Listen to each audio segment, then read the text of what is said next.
நாளை மறுதினம் தொகுதி மறுசீரமைப்பு தொடர்பாக ஒரு அண்டை மாநில முதலமைச்சர்லாம் கூட்டுறாங்க. அதிமுகவை எப்படி பார்க்குது?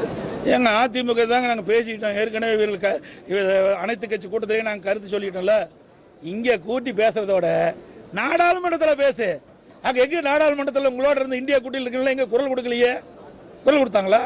இல்லையே. இந்தியா கூட்டணின்னு ஒரு அமைப்பு ஏற்படுத்தினாங்களா? அந்த இந்தியா கூட்டணியில் பல்வேறு மாநிலத்தில் இருக்கின்ற பல்வேறு கட்சிகள் ஒன்றாக இணைந்து தான் இந்தியா கூட்டணியுடைய அமைப்பு ஏற்படுத்தினாங்க. அந்த இந்தியா கூட்டணியில் கூட்டணியில் உள்ளடங்கி இருக்கின்ற கட்சிகள் நாடாளுமன்றத்தில் இவர்களுக்காக குரல் கொடுத்தாங்களா? இங்கே பேசி என்னங்க பிரயோஜனம்? பேச வேண்டிய இடம் நாடாளுமன்றம்.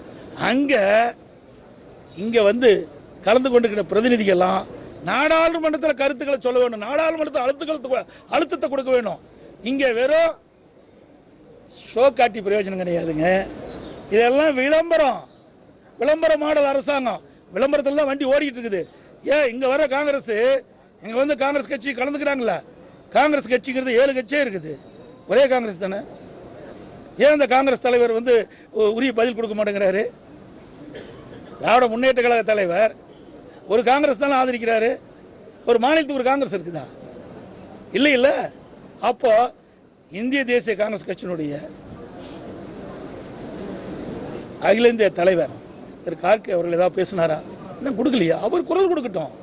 கொடுக்க மறுத்தாங்க. சும்மா இதெல்லாம் நாட்டு மக்களுக்கு ஒரு நாடகத்தை அரங்கேற்றி தாங்கள் ஏதோ எதிர்ப்பதை போலவும் தாங்களாம் முன்னிருந்து இந்த நாடாளுமன்ற தொகுதி சீரமைப்பை ஒரு சரி செய்த போல ஒரு தோற்றத்தை ஏற்படுத்திட்டு இருக்காரு. அதுவும் எப்படின்னா, இவ்வளவு கொலை நடந்துகிட்டு இருக்குது, ஊழல் நடந்துகிட்டு இருக்குது. இன்னைக்கு அமலாக்கத்துறை மிகப்பெரிய கண்டுபிடிச்சிருக்காங்க. அதெல்லாம் எதிர்த்து அரசாங்கத்துட்டு போறாங்க. நீ தான் சொல்றீங்களாப்பா, மடியில கணமில்ல வழியில பயம் இல்லைன்னு. ஏன் பயப்படுற? என் மீது வழக்கு போட்டீங்கள? நான் முதலமைச்சர் இருக்கும்போது வழக்கு போட்டீங்களா? இதே முதலமைச்சர் எதிர்க்கட்சி தலைவராக இருக்கும்போது பேசுனீங்களா? இந்த எடப்பாடி பழனிசாமி நெடுஞ்சாலைத்துறையில் இவ்வளவு ஊழல் செய்தார்கள் சொன்னீங்களா? நீதிமன்றத்துக்கு போனல, நிரபராதியில் வெளியே வந்தல. அது மாதிரி வழக்கு பதிவு செஞ்சா நீ போய் நீதிமன்றத்தை நாடு, நிரபராதியின் வெளியில் வா. உட அதிகாரத்தை பயன்படுத்திக்கிட்டு எங்களை கேட்டு தான் உள்ள வரணும், எங்களை கேட்டு தான் கொடுக்கணும் அப்படின்னா இதில் ஏதாவது தவறு நடந்திருக்குது என்பது தெளிவாக தெரியுது. எனவே அமலாக்கத்துறை முழு விசாரணை நடைபெற்று வெளியில் வருகின்ற பொழுது யார் உள்ள இருப்பா, யார் வெளியே இருப்பான்னு தெரியல. அப்போ பார்க்கலாம்.